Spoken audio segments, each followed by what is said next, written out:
Okay, so still working on my makerspace or lab, and the newest addition was supposed to be a digital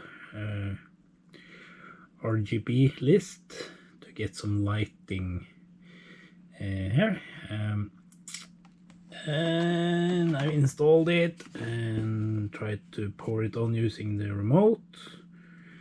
That didn't work, so guessing it was the battery, because I measured all the circuitry, and the RGB list is getting its 12 volts. So I went to the shop and bought some new batteries of a well-known brand, I guess, if you're into retro computers,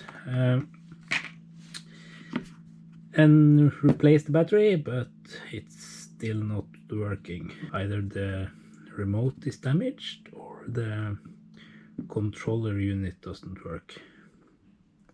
So let's take this one to the shed and fix it. The fix is pretty easy. You take the biggest hammer you have and... Okay, so plan B, I guess. We have an Arduino compatible board. I bought quite a few years ago, cheaply.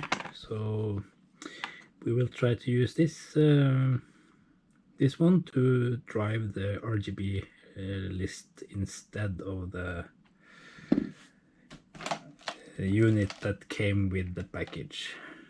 So this is the driver unit that is not working for some reason. So this is what we're going to replace with this one.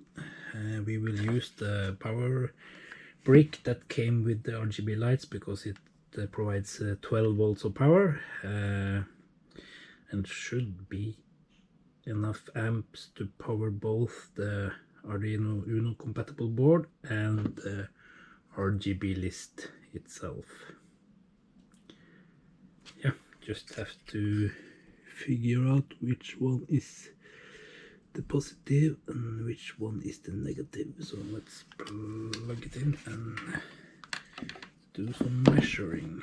The board is powering on, at least. Let's try not to fry anything.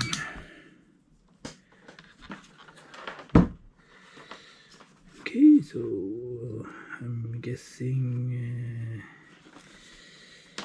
this is the plus one and this is the one, and we have 12 volts. Yeah, so that's correct. This I'm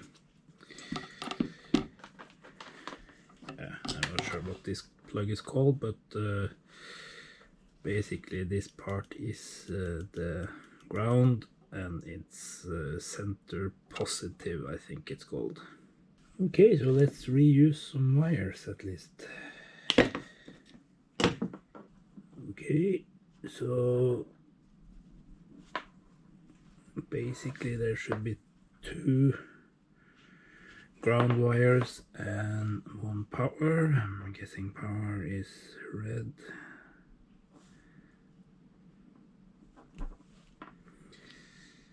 And we'll have to test the rest, I guess. Because I'm not sure if green, black or blue is the signal wire. I'm sort of guessing green, but I have no idea. So looking at the cable, the documentation says that where the arrow points is your 12 volts, the 2 in the middle are ground, and one on the left is the signal cable. Okay, so let's test the theory that red is indeed power, and it was not.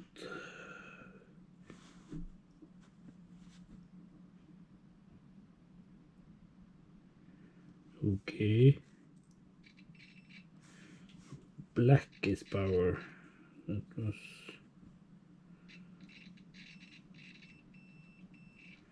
Did not expect that. Okay, so ground is...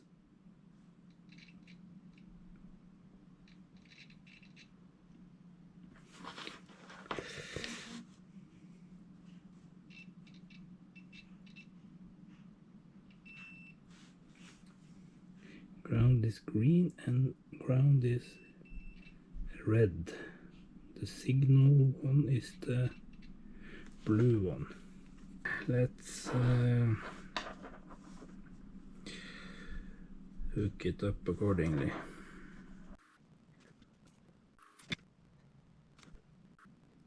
Okay, so we finished soldering, and I've hooked the prototype up to the LED list over here. It's 4 wires, so it's not it was not much work to hook it up. It's 1 for power, 2 for ground, and 1 for the signal. And as you can see, the blue wire here is the signal wire, and it's hooked up to pin 11 on the Arduino board. Yeah, and it's all driven by the power adapter that came with the LED list originally. So let's see if the code that I found online and modified is actually working. So here it is, and it's working. I started out wanting to just buy something that worked out of the box, and I did not expect this to be a project at all. If you want to build and drive your own LED strips, I recommend going for the more well-known WS2812B LED strips and head over to Dave's garage and have a look at his lights and the amazing code that is powering it all using ESP32s. I'll leave a link in the description of this video. Big thanks to Tony Rogvall for reverse engineering these lights and posting the code on GitHub. That's it for this time, and I hope to see you next time.